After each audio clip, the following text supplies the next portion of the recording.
Hello दोस्तों, welcome back to our channel study IQ judiciary. दोस्तों, मैं अपूर्व शर्मा आपके लिए लाया हूं एक बहुत ही इंपॉर्टेंट इशू और आज के इस सेशन में डिस्कस करने वाले हैं कि 70 साल से तारीख पर तारीख, इसका मतलब honourable chief justice of India ने एक जो है 2022 में आखिरी दिन ये बोला है आंध्र प्रदेश में एक जगह के तारीख पे तारीख 70 साल से सिविल कोर्ट्स में और क्रिमिनल कोर्ट्स में इंडिया के मुकदमे अभी तक पेंडिंग है, केसेस अभी तक पेंडिंग है, उनको अभी तक इंसाफ नहीं मिल पाया है और देश में ये जुडिशियल सिस्टम पूरी तरह से कोलैप्स कर रहा है। एक तरह से पूरा जुडिशियल सिस्टम बर्बाद हो रहा है। इसका मुख्य कारण है कि लोअर कोर्ट्स पे इतनी पेंडेंसी है, नंबर ऑफ केसेस इतने पेंडिंग है कि उनके पास अगर वो डे नाइट भी काम करें तब भी उनको जल्दी से जल्दी नहीं खत्म कर सकते।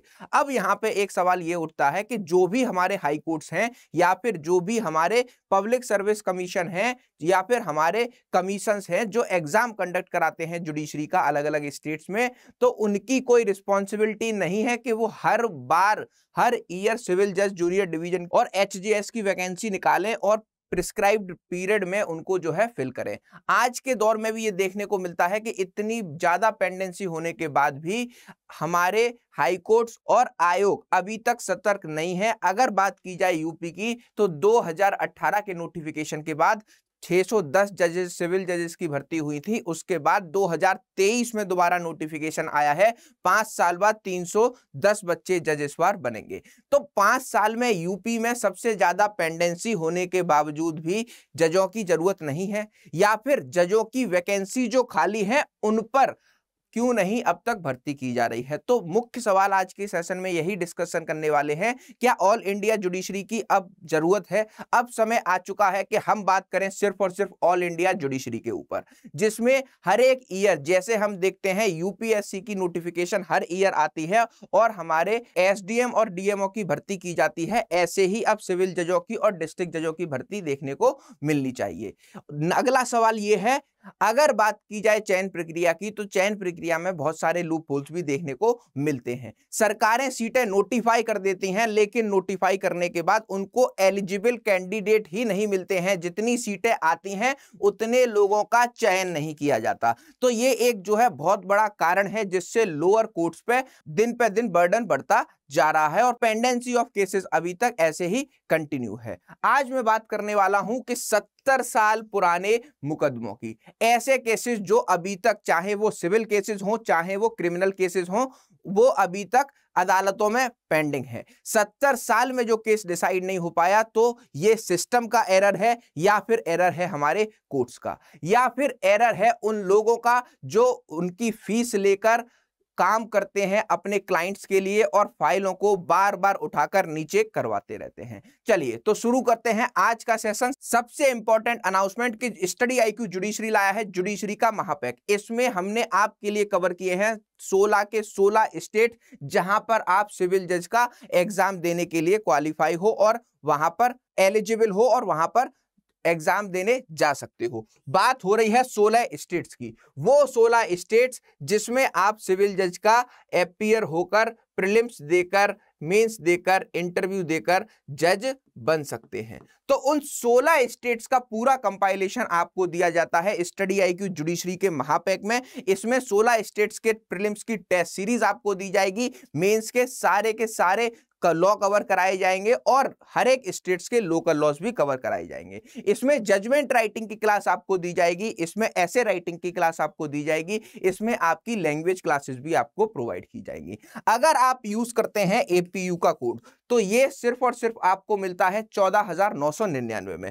अब उन सारे बच्चों की समस्या दूर हो जाएगी एपीयू के कोड को यूज करने के लिए, जिनको अलग अलग स्टेट्स में पेपर देने जाना होता है, तब लोकल लॉज में समस्या आती है या वहां के पेपर को किस तरीके से अप्रोच रख के टारगेट करके क्वालिफाई करना है, उन सारी की सारी चीजों के लिए एक ही जगह कंबाइंड डाउट आपको देखने को मिलेगा और सारे डाउट आपके इस महापैक में कवर किए जा रहे हैं। मूविंग अहेड, अगर अभी तक आप मुझसे टेलीग्राम ग्रुप पर या फिर इंस्टाग्राम ग्रुप पर नहीं जुड़े हैं, तो आप मुझसे कनेक्ट हो सकते हैं इन दोनों ही माध्यम से। यहां पर मैं आपके सारे के सारे डाउट्स के जवाब देता हूं और उन लोगों से स्पेशल बातचीत करता हूं जो किसी भी अदर स्टेट्स की तैयारी कर रहे हैं और उनको उसमें जो है कोई भी कंफ्यूजन आ रही है। क्लियर? चलिए तो शुरू करते हैं कि 70 साल से पेंडिंग केसेस और देखने को मिलता है कि सिर्फ तारीख पे तारीख, तारीख पे तारीख और तारीख पे तारीख। 70 साल से केसेस जो पेंडिंग है उनके ऊपर honourable chief justice of India DY Chandrachud ने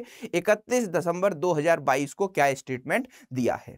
ऑनरेबल जस्टिस DY चंद्रचूड़ ने आंध्र प्रदेश में एक स्टेटमेंट दिया कि कंट्री का जो जुडिशियल सिस्टम है उसको हमें बदलने की जरूरत है और यहां पर करोड़ों केस जो है लोअर कोर्ट्स में पेंडिंग है, जिससे कि लोगों का विश्वास धीरे धीरे जुडिशरी से खत्म होता जा रहा है और जुडिशियल सिस्टम ही कोलैप्स करने वाला है। इसका मतलब एक गुब्बारे में अगर हवा भरी हुई है और उसको आप ऊपर से दबाव डालते जाओगे डालते जाओगे डालते जाओगे तो क्या होगा? ब्लास्ट होगा। और उस ब्लास्ट की बात करने जा रहे हैं हमारे honourable chief justice of India कि कोर्ट इतने ओवरबर्डन है लेकिन फिर भी नए युवा व्यक्तियों के लिए जो वैकेंसीज अभी खाली हैं, 2023 का डेटा अगर आपको बताया जाए, 2023 का डेटा है कि लगभग 4800 सिविल जजेस की भर्ती होनी है पूरे all over India other states में। लेकिन देखने को मिलेगा कि 48 की जगह जो है हमारा इसमें से 1800 ही सिविल जज की वैकेंसीज ऑल ओवर इंडिया हो पाएगी। तो यहां पे गलती किसकी है?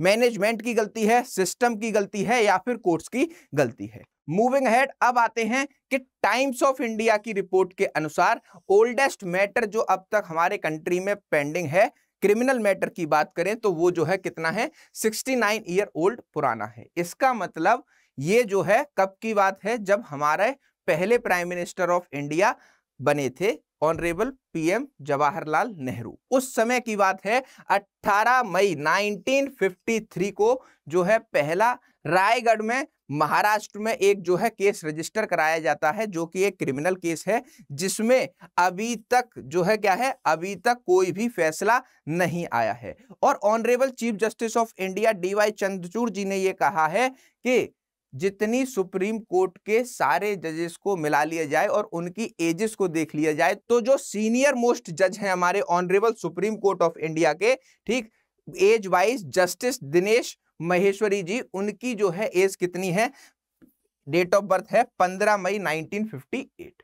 तो इससे भी 5 साल पुराना मैटर अभी तक कोर्ट्स में पेंडिंग है। तो ऐसे मुकदमों का क्या किया जाए या फिर इनको जल्दी से जल्दी सुलटारा कैसे किया जाए, वरना लोगों का जुडिशरी से उठता हुआ विश्वास बहुत ही घातक हो सकता है देश के लिए।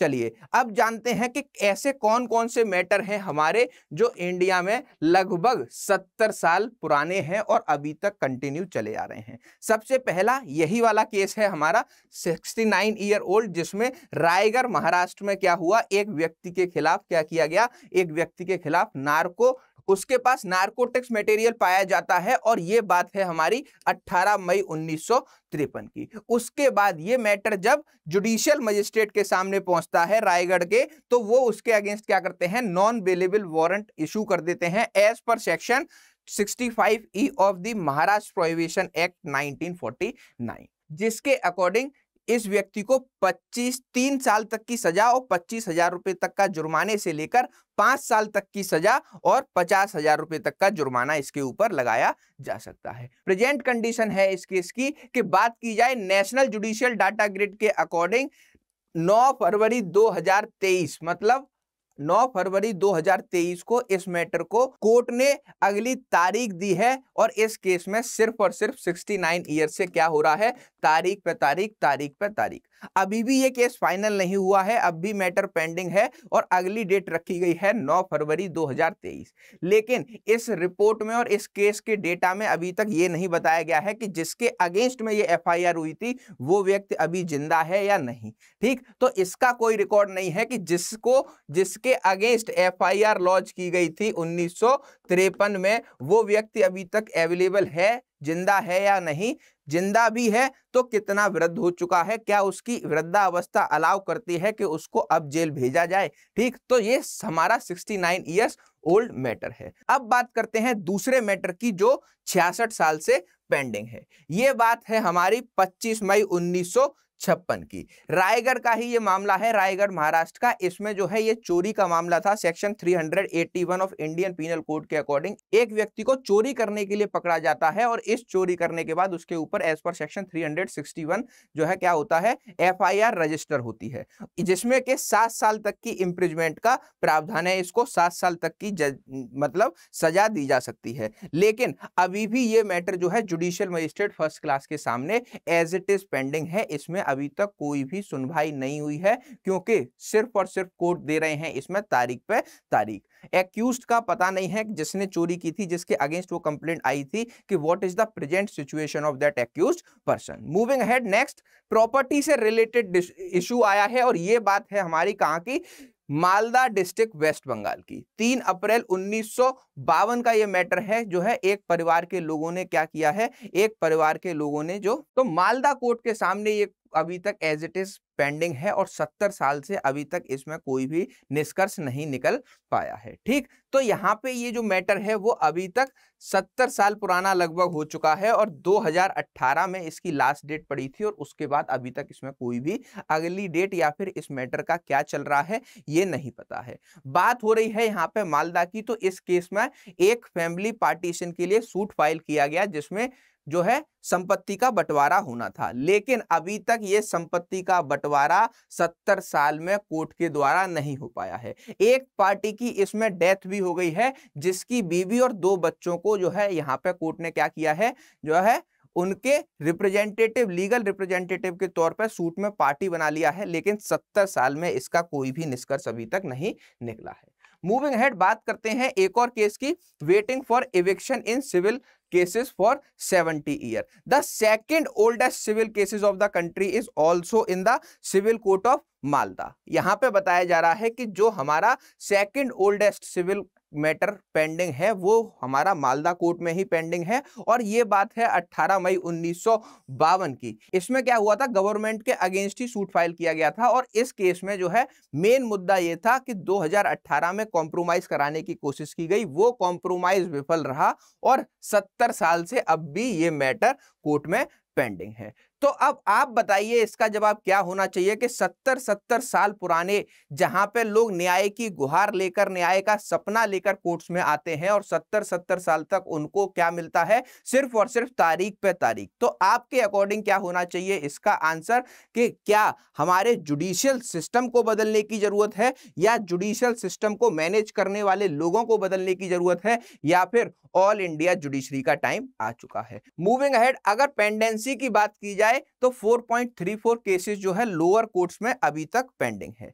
पेंडेंसी में सबसे पहला स्टेट आता है हमारा उत्तर प्रदेश। कौन सा? उत्तर प्रदेश पहला स्टेट है जहां पे 1.09 करोड़ केसेस अब भी, चाहे वो सिविल हो चाहे क्रिमिनल हो, टोटल मिलाकर जो है 1.09 करोड़ पेंडिंग है। और 2018 के नोटिफिकेशन के बाद 2023 में यूपी का नोटिफिकेशन आया है। 5 साल में उत्तर प्रदेश में किसी भी सिविल जज की जरूरत ही नहीं हुई। तो यहाँ पे मेन मुद्दा आता है कि जो 5 साल ये निकल गए, इसमें हम कितने जजेस को अपॉइंट कर सकते थे और कितने पेंडिंग केसों को खत्म कर सकते थे। इन्हीं सब चीजों पे विचार करने के लिए हमारे honourable chief justice of India ने ये स्टेटमेंट दिया है। उसके बाद आता है महाराष्ट्र। यहाँ पे लगभग 49.34 लाख केसेस अभी भी पेंडिंग हैं। उसके बाद देखा जाए तो 70,000 लगभग क्रिमिनल केसेस पेंडिंग है लोअर कोर्ट्स में, ठीक, जिनकी जो 30 साल पुराने मुद्दे हैं। और अगर बात करें सिविल केसेस की तो 36,000 ऐसे सिविल मैटर्स हैं जो कि 30 साल पुराने हैं और लोअर कोर्ट्स में अभी तक पेंडिंग है। क्लियर? तो अब आपको समझ आ रहा होगा यहाँ पे कि कितनी पेंडेंसी है और कितना दबाव है लोअर कोर्ट्स पे। कोर्ट्स काम कर रही हैं, अगर वो दिन रात बैठकर भी 1-2 साल तक लगातार काम करते रहें तब भी ये पेंडेंसी खत्म नहीं होगी। मूविंग हेड, हमारे ऑनरेबल लॉ मिनिस्टर किरण रिजिजू जी ने अभी जो है फिलहाल में ही राज्यसभा में स्टेटमेंट दिया है और पूरी डिटेल को बताया है कि कितने कितने केसेस पेंडिंग हैं और कहां कहां कोर्ट्स ने कितने केसेस को रिजॉल्व किया है। ठीक, लगभग 46 लाख केसेस जो है अभी तक पेंडिंग है, जो इंक्रीज हुए हैं हमारे 10 साल में। 10 साल में कितने जो है कितने केसेस इंक्रीज हो गए? 46 लाख जो है मैटर्स अभी जो है 10 साल में हमारे सामने देखने को आए हैं। और इसके अकॉर्डिंग जितने सिविल जजेस की और हायर जुडिशियल सर्विसेज में हायर जुडिशियल सर्विसेज में जिन जजों की जरूरत हमें थी उतने अपॉइंटमेंट 10 साल में नहीं किए गए। 5-5 साल बाद नोटिफिकेशन आएगा, 3-3 साल बाद स्टेट जो है सिविल जज का नोटिफिकेशन निकालेंगे, तो बच्चे कब जज बनेंगे? इतना लेंदी प्रोसीजर है। एक 6 महीने के प्रोसीजर को आयोग जो है 15-15, 16-16, 17-17 महीने में कंप्लीट कर पाते हैं। उसके बाद भी देखने को मिलता है कि पूरा का पूरा मैकेनिज्म कहीं कहीं स्टेट्स में फेल हो जाता है। पेपर लीक हो गया, दोबारा पेपर होना है, रिट्स फाइल हो रही हैं। ये सारा का सारा सिस्टम बिल्कुल गलत है। जहां हमें जरूरत है सिविल जज को आज की डेट में बढ़ाने के लिए, वहां पे आयोग द्वारा जब रिजल्ट आता है तो पता लगता है कि टोटल नंबर ऑफ सीट्स 76 थी और अभी तक सिर्फ उन्होंने 56 बच्चे सेलेक्ट किए, 20 सीटों को खाली छोड़ दिया, क्योंकि उन्हें इतने लाखों स्टूडेंट्स में से कोई भी एलिजिबल पर्सन नहीं बना जो सिविल जज बन सकता है। तो ये सारी चीजें अब हमें जो है खटकने लगी हैं और आगे जो है इसमें ऑनरेबल सुप्रीम कोर्ट को स्ट्रिक्ट निर्णय लेने पड़ेंगे। सेंट्रल गवर्नमेंट को भी इसमें अपना पूरा रोल प्ले करना होगा, तभी जल्दी से जल्दी क्या किया जा सकता है, ऑल इंडिया जुडिशियल सर्विसेज को लाकर इन सारे जजों की नियुक्ति कर जल्दी से जल्दी इन पेंडिंग केसों को खत्म किया जा सकता है। ऑनरेबल लॉ मिनिस्टर जी ने हमें यहाँ पे बताया है कि सिविल क्रिमिनल केसेस को मिलाया जाए तो लगभग 34 लाख डिस्ट्रिक्ट कोर्ट में पेंडिंग है और वहीं पे हाई कोर्ट में हमारे लगभग 12.5 लाख केसेस पेंडिंग है और 11,000 केसेस लगभग पेंडिंग है सुप्रीम कोर्ट ऑफ इंडिया में। अब उन्होंने डेटा दिया कि कितने कितने केसेस को यहां पे सॉल्व किया गया। 1.7 करोड़ केसेस को लास्ट ईयर में जो है सितंबर 2020 तक कंप्लीट कर दिया गया है और इनकी सुनवाई कर दी गई है। ऐसे ही उन्होंने बताया कि 1.76 करोड़ केसेस को सॉल्व किया गया। 15 लाख केसेस जो है हमारे ऑनरेबल हाई कोर्ट्स ने यहां पे डिस्पोज ऑफ किए हैं। ऐसे ही 29,000 केसेस हमारे ऑनरेबल सुप्रीम कोर्ट ने डिस्पोज ऑफ किए हैं अक्टूबर 2020 तक। ठीक, तो यहां पे अब हमको यह देखने को मिलता है कि गलती किसी की नहीं है, कोर्टों के ऊपर इतना प्रेशर है, डे बाय डे लोगों के राइट्स बढ़ते जा रहे हैं, तो लोग अपने राइट्स को लेकर अवेयर हो रहे हैं, वैसे ही जो है वो अपने राइट्स को सेव करने के लिए कोर्ट में अप्रोच करते हैं। बात आती है अब यहाँ पे एक इंपॉर्टेंट क्वेश्चन की कि जो सिविल जज की वैकेंसी हर एक स्टेट में आती है वो पर ईयर आनी चाहिए और एक ही बार में पूरा पेपर कंप्लीट होना चाहिए और जितनी टोटल नंबर ऑफ वैकेंसी आती हैं, जितनी टोटल नंबर ऑफ वैकेंसी आती हैं उनको पूरा का पूरा फिल किया जाना चाहिए। अब एक सवाल मैं आपके लिए छोड़कर जा रहा हूं, आपको बताना है कि ऑल इंडिया जुडिशियल सर्विसेज के आने से इन सब समस्याओं का समाधान हो सकता है। इस टॉपिक पर आपके क्या विचार हैं, आप कमेंट्स में मुझे बता सकते हैं और अभी तक चैनल को सब्सक्राइब नहीं किया है तो सब्सक्राइब कर सकते हैं। मिलते हैं नेक्स्ट वीडियो में। Thank you.